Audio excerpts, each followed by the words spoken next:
रोजाना सबसे पहले मन्नत सीरियल देखने के लिए हमारे चैनल को सब्सक्राइब करें। एपिसोड के स्टार्टिंग में हम देखते हैं मन्नत विक्रांत को बोलती है कि प्लीज़ चल लीजिए, वो लोग नीतू माँ को जेल में डाल देंगे।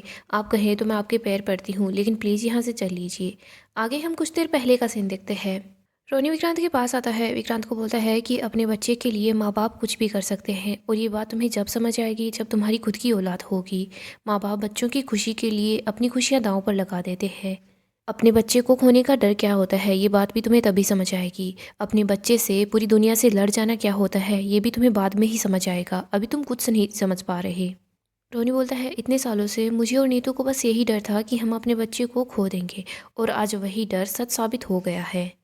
विक्रांत, तुमने बचपन से लेकर आज तक जो कुछ भी मांगा है हमने तुम्हें दिया है, आज भी मैं तुम्हें दूंगा। मेरा जो कुछ भी है वो सब तुम्हारा ही तो है। बस तुमसे एक विनती है, तुम नीतू को जेल में मत जाने दो। रोनी बोलता है, प्लीज़। इधर हम देखते हैं मन्नत विक्रांत के पास आती है और बोलती है कि प्लीज़ पुलिस स्टेशन चल लीजिए, नीतू माँ को वो जेल में डाल देंगे, प्लीज़ वहाँ चलिए ना। मन्नत बोलती है, आप बोलो तो मैं आपके पैर भी पकड़ने के लिए तैयार हूँ, लेकिन प्लीज़ पुलिस स्टेशन चलिए। इधर विशाखा बोलती है कि मन्नत प्लीज़ ये रोने धोने का ड्रामा बंद कर दो। मुझे पता है धैर्य वहाँ पर तुम्हारे लिए नीतू को वीआईपी ट्रीटमेंट दे रहा होगा। पता नहीं मेरे धैर्य को क्या हो गया है, वो जिस औरत से इतनी ज़्यादा नफरत करता था आज उसी औरत के लिए वो इतना परेशान हो रहा है। वो उस औरत के लिए अपनी माँ के खिलाफ हो गया है। मैंने कभी नहीं सोचा था मन्नत, धैर्य तुम्हारी बातों में आकर अपनी ही माँ के खिलाफ हो जाएगा, अपने छोटे भाई के खिलाफ हो जाएगा, हम लोगों को पराया कर देगा। कभी नहीं सोचा था कि धैर्य ऐसा निकलेगा, पता नहीं वो कैसी औलाद है। हम देखते हैं मन्नत विशाखा के पास आती है और बोलती है कि सवाल ये है कि आप कैसी माँ हैं। आप अपने बेटे के लिए इतनी घटिया बात कर रही है। आपका बेटा जो इतना ईमानदार है, साफ दिल का है, वो आपका बेटा कैसे हो सकता है? मुझे तो ये बात नहीं समझ आ रही। आपके अंदर तो झूठ और जहर भरा हुआ है। इधर विक्रांत बोलता है कि बस मैं पेपर्स तैयार कराऊंगा, पेपर्स पर सिग्नेचर करो और अभी के अभी यहाँ से निकल जाओ। विक्रांत रोनी को बोलता है कि और रही बात आपकी वाइफ नीतू सलूजा की, तो मन्नत है ना, ये धैर्य सर से बात करके सब कुछ ठीक कर लेगी। विक्रांत की बातें सब लोगों को काफ़ी ज़्यादा हर्ट करती है। हम देखते हैं रोनी रोने भी लग जाता है। गगन और मन्नत दोनों रोनी के पास आते हैं, उसे संभालने की कोशिश करते हैं। दूसरी तरफ हम ऐश्वर्या और मलिका को देखते हैं। हम देखते हैं मलिका बोलती है कि मोम देखो, विक्रांत का और मेरा डाइवोर्स हो चुका है। विक्रांत फिर से मुझसे शादी तो करने से रहा, फिर मैं उसकी लाइफ में कैसे आ सकती हूँ? ऐश्वर्या बोलती है बच्चे से। मलिका बोलती है, मोम आप कैसी बात कर रही हैं? ऐश्वर्या बोलती है कि हाँ, सिर्फ यही रास्ता है, जब तुम्हारा बच्चा होगा ना तो विक्रांत अपने पास तुम्हारे पास आएगा। मलिका बोलती है कि मोम मैं मोम नहीं बनना चाहती, मेरा फिगर ख़राब हो जाएगा। ऐश्वर्या बोलती है कि मलिका मुझे भी लगता है कि मुझे भी बच्चा पैदा नहीं करना चाहिए था, तुम्हें पैदा करके मैंने बहुत बड़ी गलती जो कर दी। ऐश्वर्या बोलती है, और मलिका मैं कौन सा तुम्हें बोल रही हूँ कि तुम सच का नाटक करो, तुम्हें बस झूठ मूठ में नाटक करना है कि तुम प्रेग्नेंट हो। तुम विक्रांत को बस ऐसे ही झूठी कहानी बताना कि जब तुम्हारा और विक्रांत का रिश्ता टूट गया ना, तुम काफ़ी ज़्यादा अपसेट थी। तुमने सोचा कि तुम किसी के साथ सीरियस रिलेशनशिप में आ जाओगी तो सब कुछ ठीक हो जाएगा। तुम किसी के साथ रिलेशनशिप में थी, लेकिन उस लड़के ने तुझे धोखा दे दिया और तुम प्रेग्नेंट हो। मलिका बोलती है कि नहीं मोम, मैं ऐसा कुछ नहीं करूँगी। ऐश्वर्या बोलती है कि तुम्हें यही करना होगा। मलिका बोलती है कि मोम आपका ये जो प्लान है ना, इसमें मैं आपका साथ नहीं देने वाली हूँ, आप बस यहीं पर चुप हो जाइए। मलिका वहाँ से जाने लगती है। इधर ऐश्वर्या बोल रही होती है कि गॉड, कभी मुझे तो ऐसा लगता है कि इस मलिका को भी थोड़ा दिमाग दे दिया होता जितना मन्नत को दिया है। मलिका फिर से दरवाज़ा खोलती है और बोलती है कि सच में मोम मैं आपसे बहुत ज़्यादा नफरत करती हूँ। मलिका वहाँ से चली जाती है। इधर हम देखते हैं ऐश्वर्या सोचती है कि अब मुझे इस मल्लिका को भी मनाना पड़ेगा। आगे हम गगन को देखते हैं, वो काफ़ी ज़्यादा अपसेट होता है। तभी हम देखते हैं घर में लॉयर आता है। वो बोलता है कि विक्रांत सलूजा घर पर है क्या? गगन बोलता है कि आप कौन? लॉयर बताता है कि उन्होंने मुझसे कागजात बनवाए थे तो मैं पेपर्स लेकर आया हूँ। गगन लॉयर को वहाँ बैठा देता है। वो देखता है कि विक्रांत भी यहाँ आ रहा है।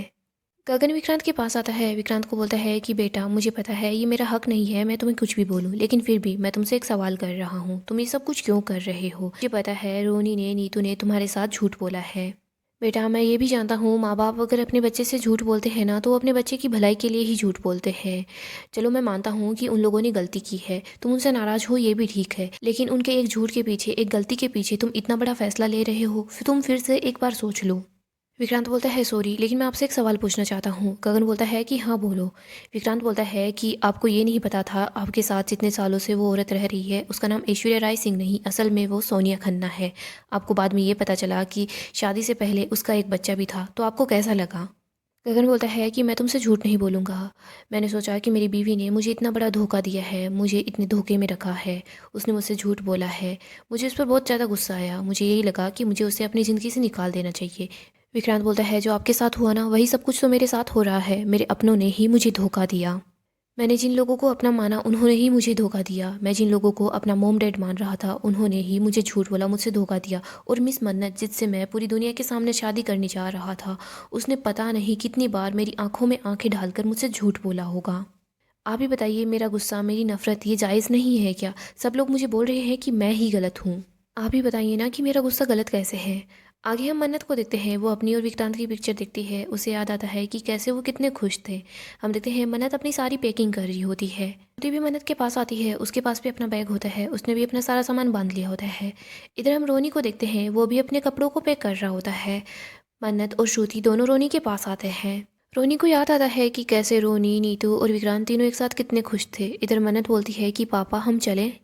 रोनी अपनी और विक्रांत की पिक्चर देखता है। रोनी उस फोटो को अपने सीने से लगा लेता है। हम देखते हैं रोनी, मन्नत, श्रुति तीनों अपना सामान लेकर कमरे से निकल जाते हैं। दूसरी तरफ हम लॉयर को देखते हैं। लॉयर विक्रांत को बता रहा होता है कि सर सारे के सारे पेपर्स रेडी हैं, हमें बस यहाँ पर मन्नत जी के सिग्नेचर चाहिए और यहाँ पर रोनी जी के सिग्नेचर चाहिए। गगन विक्रांत को बोलता है, विक्रांत बेटा ऐसा मत करो, माँ बाप का आशीर्वाद होता है ना, वो भगवान के आशीर्वाद के समान होता है। हम अपने रिश्तों की अहमियत तब तक नहीं समझ पाते जब तक वो रिश्ता हमसे छीन ना जाता है। तुम्हें पता है क्या, जब मेरे डैड इस दुनिया से चले गए ना, तब मुझे समझ आया कि रिश्तों की अहमियत क्या होती है। वो हमेशा मुझे डांटते रहते थे, मुझे बोलते थे कि मैं निकम्मा हूँ। वो ये सब कुछ इसीलिए करते थे क्योंकि मैं अपने पैरों पर खड़ा हो जाऊँ। मुझे तो बस हमेशा यही लगता था कि वो मेरी इज्जत नहीं करते, वो ना ही मुझे समझते हैं, ना ही मुझसे प्यार करते हैं। लेकिन उनके चले जाने के बाद मुझे एहसास हुआ है कि वो मुझसे कितना प्यार करते थे। सब कुछ वो मेरे लिए ही सोचते थे। मेरे और डैड के बीच काफ़ी सारी प्रॉब्लम्स थी और इसी बात का ऐश्वर्या ने इतना फ़ायदा उठाया, वो हम दोनों के बीच आ गई। ऐश्वर्या पापा की फेवरेट बन गई और मैं पापा के लिए निकम्मा ही रहा। ऐश्वर्या ने वो दीवार खड़ी की थी, उस दीवार की वजह से मेरी ज़िंदगी में कितना अंधेरा आया, तुमने वो देखा है विक्रांत। तुम भी वही गलती मत करो, तुम भी अपनी ज़िंदगी में उस दीवार को मत आने दो। विक्रांत बोलता है कि गगन अंकल वो मेरी माँ है, उन्होंने हमेशा मुझसे प्यार किया है, लेकिन रोलिन सलूजा और नीतू सलूजा इन दोनों ने मिलकर मेरी माँ को मुझसे छीन लिया, मेरी माँ को और मुझे दूर कर दिया। हम देखते हैं रोनी, मन्नत, श्रुति तीनों वहाँ पर आ जाते हैं। रोनी गगन को बोलता है कि गगन कोई बात नहीं है, कुछ भी बोलने की ज़रूरत नहीं है, ये सब बातें यहीं पर ख़त्म करते हैं। रोनी विक्रांत के सामने आकर बैठ जाता है। रोनी विक्रांत को ही देख रहा होता है, लेकिन विक्रांत रोनी की तरफ देखता भी नहीं है। इधर हम देखते हैं लॉयर बता देता है कि आपको कहाँ पर सिग्नेचर करने हैं। घर के सब लोग भी वहाँ पर आ जाते हैं। विशाखा, मलिका ये दोनों तो काफ़ी ज़्यादा खुश हो जाती है। रोनी पेपर्स पर सिग्नेचर करना स्टार्ट कर देता है। इधर दादी रोनी के पास आती है, उसकी तरफ गर्दन हिलाती है, लेकिन हम देखते हैं रोनी किसी की कोई बात नहीं सुनने को तैयार होता, वो बस सारे पेपर्स पर सिग्नेचर कर देता है। रोनी पेपर सिग्नेचर करके लॉयर को दे देता है। इधर हम देखते हैं मन्नत भी रोनी के पास आकर बैठती है और पेपर्स पर सिग्नेचर कर देती है। हम देखते हैं विक्रांत रोनी और मन्नत दोनों की तरफ देखता भी नहीं है, वो बस गर्दन नीचे करके बैठा होता है। मन्नत भी पेपर्स पर सिग्नेचर कर देती है। इसके बाद वो विक्रांत के पास आती है और विक्रांत को पेपर्स थमा देती है। विक्रांत मन्नत को बोलता है कि तुम्हारे दिल में जो भी है बोल दो, चुप क्यों हो, बोल दो ना कि मैं बहुत बुरा हूँ और धैर्य बहुत अच्छा है, वो ईमानदार भी है और बहुत अच्छा भी है। अगर यही सब कुछ तुम्हारे दिल में है ना तो बस बोल दो, दिल पर इतना बोझ क्यों उठा रही हो, जो है सब बोल दो। मन्नत अपने आंसुओं को पोंछती है और बोलती है कि बोझ है ना वो आप उठाएंगे, अपने कर्मों का बोझ। आप अपने माँ बाप को घर से बाहर निकालने का जो पाप कर रहे हैं ना, उसी का बोझ उठाएंगे अपने सर पर। गाइस, नेक्स्ट एपिसोड की अपडेट के लिए हमारे चैनल को सब्सक्राइब करें, साथ ही साथ वीडियो को लाइक भी कर दें। नेक्स्ट एपिसोड में काफ़ी बड़ा ट्विस्ट आएगा। नेक्स्ट एपिसोड में हम देखेंगे मन्नत जैसे ही घर से जाती है तो अचानक से वो बेहोश हो जाती है, उसे चक्कर आ रहे होते हैं। यहाँ पर मन्नत को पता चलता है कि वो प्रेग्नेंट है। श्रुति ये बात सुनकर हैरान होती है, लेकिन वो खुश भी होती है। मन्नत श्रुति से बात करती है कि मुझे विक्रांत सर से बात करनी चाहिए, मुझे उनको सच बताना होगा कि ये सब कुछ क्या है। दूसरी तरफ हम विशाखा को देखते हैं। विशाखा पहले ही विक्रांत को मन्नत के खिलाफ भड़का देती है। वो मन्नत की और धैर्य की एक साथ पिक्चर होती है, वो विक्रांत को दिखाती है और बोलती है कि मैं बोल रही हूँ ना, मन्नत तुमसे प्यार नहीं करती, वो तुम्हारे लिए नहीं बनी है। इधर मन्नत सोचती है कि मैं विक्रांत सर से बात करने के लिए जाती हूँ। वो विक्रांत के रूम में आती है। यहाँ पर विशाखा पहले से ही होती है।